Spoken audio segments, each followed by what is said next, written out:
All right, so let's get started. So just carrying on from what we did in the previous lesson, yesterday we spoke about back titrations we had on the board here, and then we talked about indirect titrations. There is minor differences between the two. The key is, if I've got two equations and I've got to do a calculation that involves a titration, it's going to be either a back titration or an indirect titration. Okay, that's the key. If you remember, it's the second step. This is the titration here. The question in the textbook is asking us what percentage of, in this case here, I think it's an oyster shell, isn't it? Yeah. So they've crushed up an oyster shell, okay? So they've taken a beautiful oyster shell. Hopefully they've eaten the oyster first. That's my oyster shell, okay? They crushed it up. The total mass of the oyster when they crushed it was 0.500 grams. Some of it is calcium carbonate, and the rest is whatever it is in an oyster shell. Stuff, we'll call stuff, okay? They took that, and what they would have done was, that would have been in a beaker, so they transferred the crushed oyster shell to a beaker, and then they've added HCl to that beaker. Okay, so they've done that. HCl added to the beaker, and they added the HCl so that it was more than enough. This would have dissolved, would have gone crazy.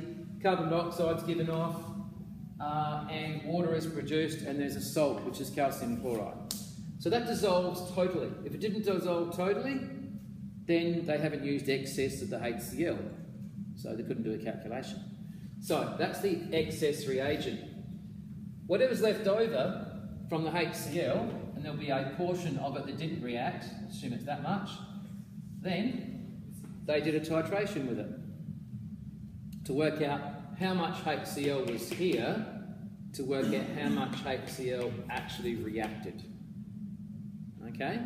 So the concept is quite advanced. So we take something, in this case it's a solid. I can't titrate a solid, as we said before, that's why we do a back titration.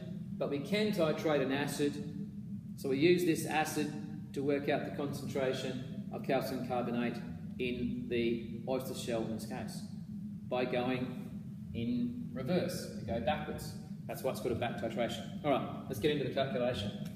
So, we've actually got to start in the second equation because we really need to work out how much was in excess, and then we work our way back to how much we had here originally. We subtract the two, mole ratio, and we'll work out the actual moles of calcium carbonate. Then we can work out the mass of calcium carbonate. Then we can work out the percentage of calcium carbonate in the oyster shell. So let's start. So the first thing we want to do is we want to work out the moles of sodium hydroxide in, and I'll just use number 2 for equation number 2. Because it's a volume and it's a concentration, we're going to use C equals N over V. So the number of moles of sodium hydroxide is going to be equal to C times by V. So I'll do every bit of the calculation.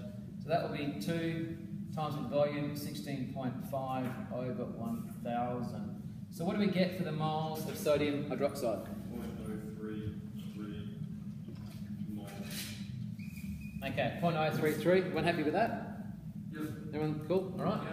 So that's the moles here of the sodium hydroxide. Now, we do exactly what we would normally do in a titration with a stoichiometry ratio. Ratio is 1:1.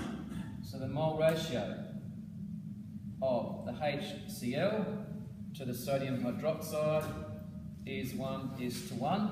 Therefore, what does that tell us?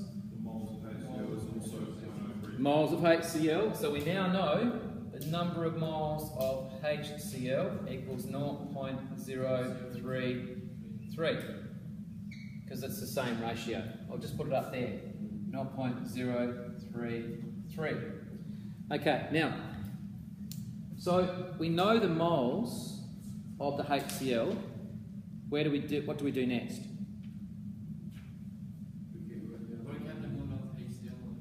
Good, okay. So, we've now got to work out, for the first equation, okay, we've got to work out the total moles of HCl that we added, and we'll call it from equation number 1, all right? So So I'll just step back over here so you can see it. 1, 2, 3. All right. So we want to work out the total moles of HCl in equation number 1. Okay. And we've got a volume. So the total moles of HCl in equation number 1 is the same idea. Thanks, Alex. C times by V. The concentration is 1.5. Volume has to be in millilitres. Sorry, in litres. And how many moles of HCl did we have initially? Peter? Sorry, Amir? 0.045. Okay, initially. So I'll put that up here. So we've got 0.045 moles there, and we've got that many moles there. Okay, so if we had originally 0.045, 0.033 was left over, what do we do next? Subtract them. Okay, so the next thing is, and I'll just put that up there, therefore the actual moles of HCl in equation 1 that reacted, we want that number. And so that's going to be the total, subtract the excess. So we take the total moles, take away the excess, and what do we get for that? So it's 0.045, take 0.033. We get, Alex? 0.012 moles.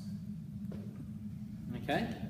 So we actually know up here that the actual moles, and I'll just whack it in there, 0.012 is what actually reacted there.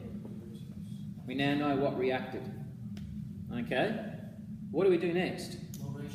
Our ratio, where, Peter?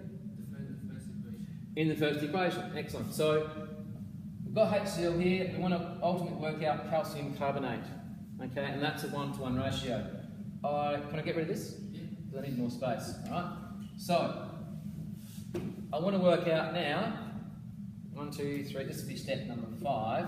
So we've actually got the mole ratio in equation number 1, HCl to the calcium carbonate, and the ratio is 2:1. So what do we know about the actual moles of calcium carbonate that must have reacted then? It is, Peter? Divide by 2. Good. So it's 2:1. So therefore, the moles of the calcium carbonate that actually must have reacted equals 0.012 divided by 2. 0.012 divided by 2. The actual moles that reacted. Okay, just going to get rid of that. Alright, so we now know the moles of calcium carbonate that reacted. What do we do now? Peter? Find the mass. Okay, good. So we crushed originally 0.5 of a gram.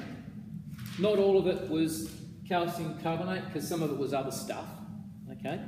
And so, to work out the actual mass, we can say therefore the mass of the calcium carbonate in the sample, using that as a number of moles, we're going to use the equation N is equal to mass over big M, or in this case formula weight. So therefore the mass of the calcium carbonate is going to be equal to N times by big M. We know N, 0.012 over 2, times by what's the molecular formula weight, of calcium carbonate? 100.087. That better be right. What's the actual mass then? What mass of calcium carbonate did we have? 0.6. 0.6. Are you sure? 0.600. Really? Is that what you got? Yeah, that's what the book says. 0.6055 grams.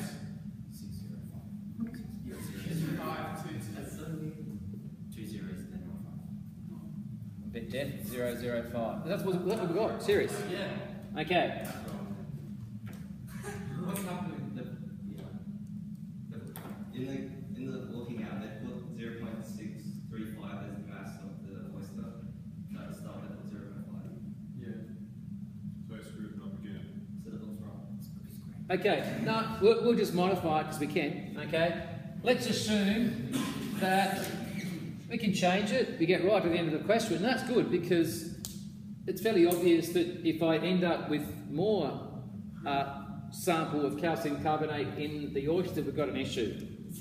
So there is we won't blame the author, but obviously we should have the question before. Anyway, so let's assume, let's go right back, reverse it, okay? We've got 0.7 of a gram of crushed shell.